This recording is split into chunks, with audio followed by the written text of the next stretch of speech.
Auzubillahiminash-shaytanir-rajim. Bismillahir-Rahmanir-Rahim. My name is Mrs. Asiya Mariam, Assistant Professor of Mathematics in Government Postgraduate College Kanpur. बेटे आज हम start करेंगे unit number 2। आपकी text book जो है unit number 2 आपके सिलेबस में जो शामिल है unit number 2 differentiation. First chapter आप मिसाबा से पढ़ रहे हैं। सेकंड चैप्टर में हमारे पास डिफरेंशिएशन है।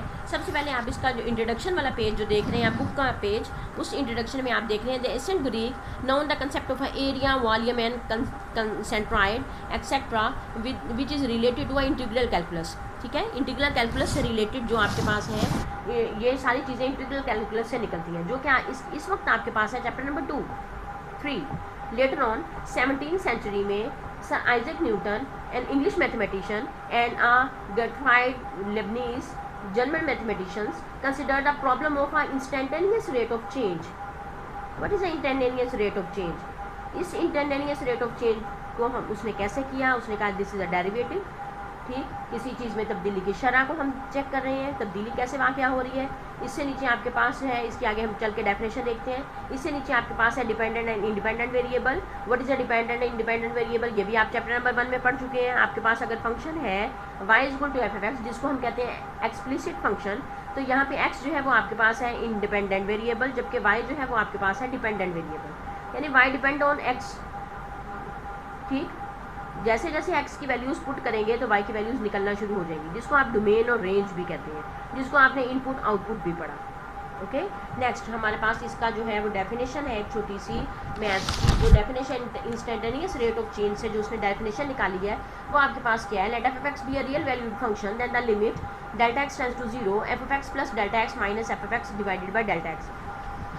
ये इंस्टेंटेनियस रेट ऑफ चेंज है प्रोवाइडेड द लिमिट एग्जिस्ट। अगर ये लिमिट एग्जिस्ट कर जाए, limit of this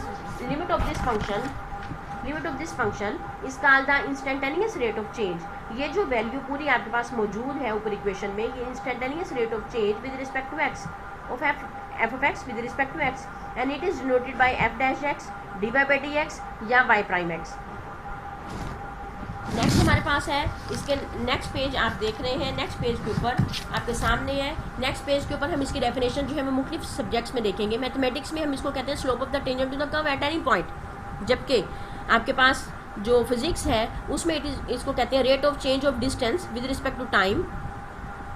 rate of change of distance with respect to time, this is called the velocity. And next हम इसको मैथ में इसको स्लोप भी कहते हैं। Slope actually it is a derivative of the function at a point. Derivative of the function at a point, जब derivative की value हम किसी पॉइंट पे फाइंड आउट करते हैं तो इसको हम स्लोप कहते हैं।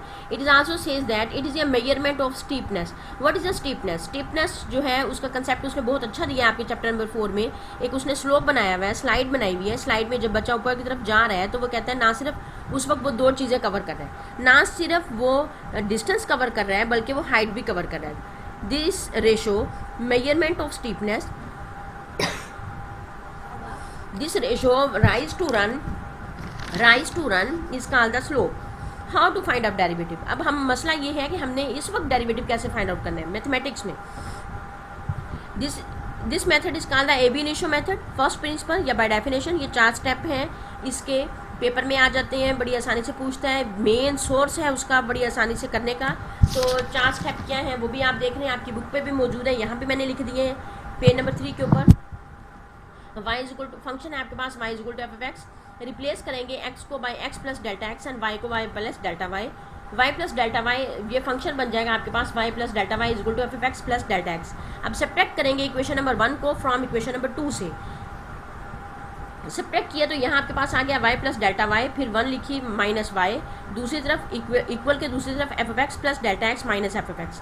ये y से y कैंसिल। f को हम f के अंदर जो x प्लस डेल्टा x है आप इसको अलग अलग सिंप्लीफाई नहीं कर सकते, ये आप उसकी डोमेन है, आप इसको नहीं एक्सप्रेस कर सकते, ये ऐसे ही रहेगा, लिख के काट ना दीजिएगा, ये आप गलती कर लेते हैं।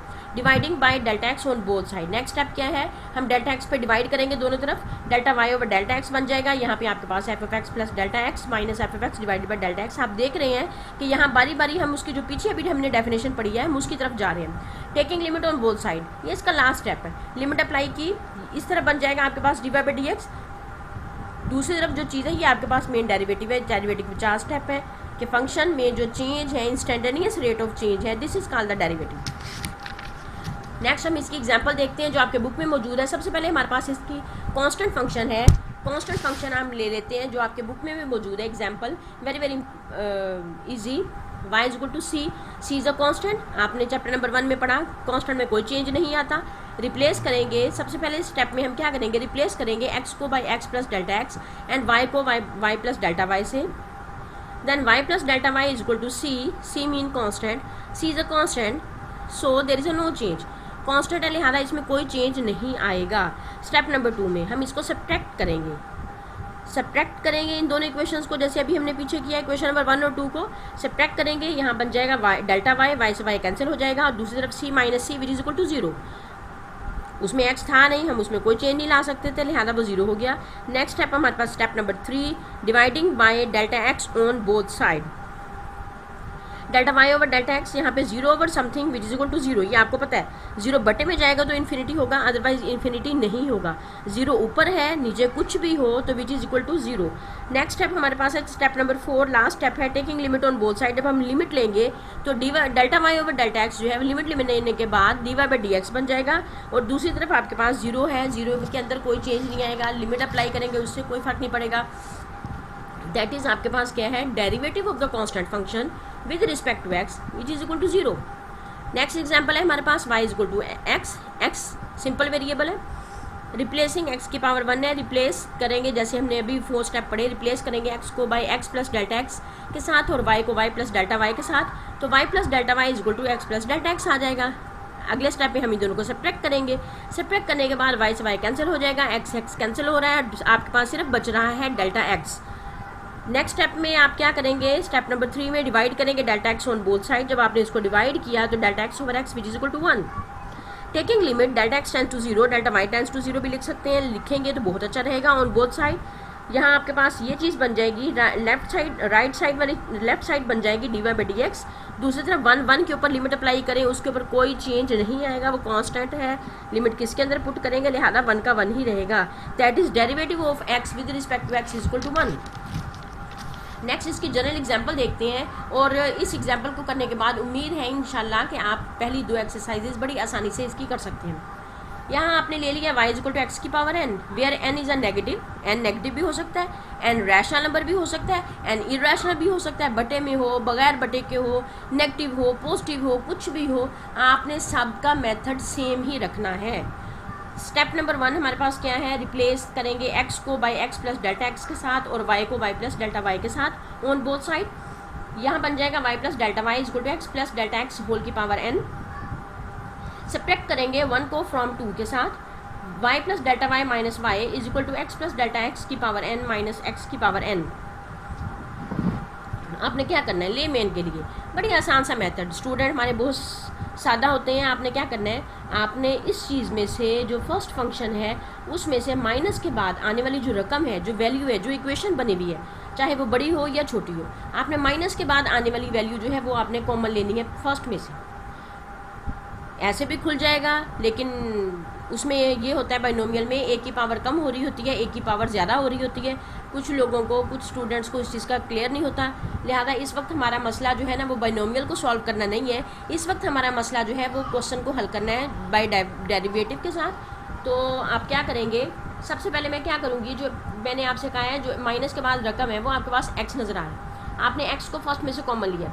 जब एक्स को फर्स्ट में से कॉमन लिया तो इसको हम यूँ समझ लें कि हमने इसको ज़बरदस्ती ही कॉमन लिया, सेकंड में नहीं था, ठीक है। जो डेल्टा के साथ आपके एक्स नज़र आ रहा है, इस वक्त delta is a function of X, जैसे Y is a function of X, F is a function of X, हम उसको नहीं लिखते, मैंने पीछे हर जगह वाई लिखा, जबकि y is a function of x, y x पे डिपेंड कर रहे हैं। जैसे आपके पास एप्सिलॉन होता है, डेल्टा होता है, यहाँ आपके पास डेल्टा जो है वो फंक्शन ऑफ एक्स है, ना कि डेल्टा के साथ एक्स मल्टीप्लाई हो रहा है। अब यहाँ पे जब आप एक्स कॉमन लेंगे, एक्स आपको पता है अपनी पावर समेत बाहर आएगा, दूसरी तरफ x जो है वो नहीं था, लिहाजा वो दूसरी वैल्यू के साथ नीचे डिवाइड हो जाएगा। अगले स्टेप में आपने क्या करना है, यहाँ साइड पे आप देख रहे हैं, यहाँ मैंने लिखा हुआ है बिल्कुल साइड पे लाइन लगा के, here delta is a function of x, that is delta depend on x। No we expand 1 plus A X की power n by binomial series. हम इसको 1 प्लस ए एक्स की फॉर्म बना चुके हैं। इसमें क्या करेंगे, फर्स्ट फंक्शन वैसे लिखेंगे, 1 लिख दिया मैंने, उसके बाद प्लस लिखा, फिर मैंने पावर को नीचे उतारा। मैंने ये नहीं कहा कि मैंने n को नीचे उतारा, मैंने कहा पावर को नीचे उतारा। वो पावर चाहे माइनस में हो, चाहे पॉजिटिव में हो, चाहे बटे में हो, चाहे बगैर बटे के हो, मैंने पावर को नीचे उतारा। फिर सेकंड फंक्शन लिखा, उसकी पावर 1 प्लस, फिर मैंने पावर नीचे उतारी, फिर पावर में से 1 कम किया, फिर सेकंड फंक्शन लिखा, उसकी पावर 2 और नीचे लिख दिया डिवाइडेड बाय 2 फैक्टोरियल।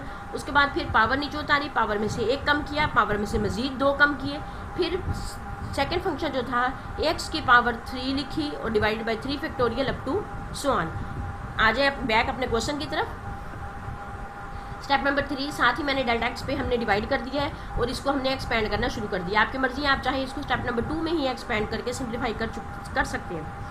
पहले 1 लिखा, फिर पावर लिखी, फिर second function delta x over x लिखा, फिर प्लस n पावर में से 1 कम divided by 2 factorial delta x over x whole की power 2, next n minus 1 n minus 2 यानी पावर में से 1 कम, पावर में से मजीद 2 कम डिवाइडेड बाय 3 फैक्टोरियल और delta x over x whole की power 3 up to so on.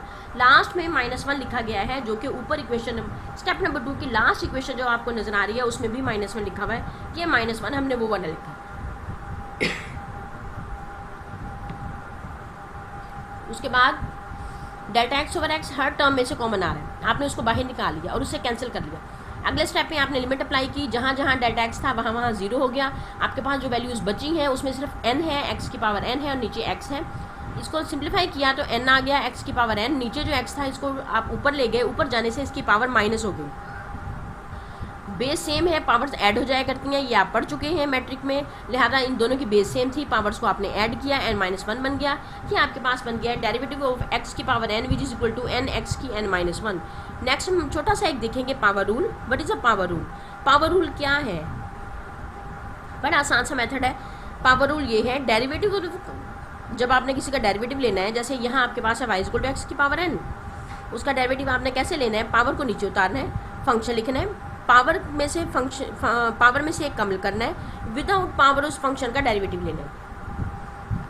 अब आपने n लिख दिया, x की पावर n-1 लिख दिया, विदाउट पावर फंक्शन जो है वो है x का डेरिवेटिव लिया, तो पीछे आप कर चुके हैं x का डेरिवेटिव 1, लिहाजा क्या बचा? n x की n-1। ये आप आंसर कंपेयर कर सकते हैं। अभी जो हमने 4 स्टेप किए हैं उनसे आंसर भी यही आ रहा है, उसके अलावा आपका आंसर भी यही आ रहा है। चले बेटे ठीक, नेक्स्ट इंशाल्लाह हम कल अगले लेक्चर इसको स्टार्ट करेंगे। अल्लाह हाफिज़।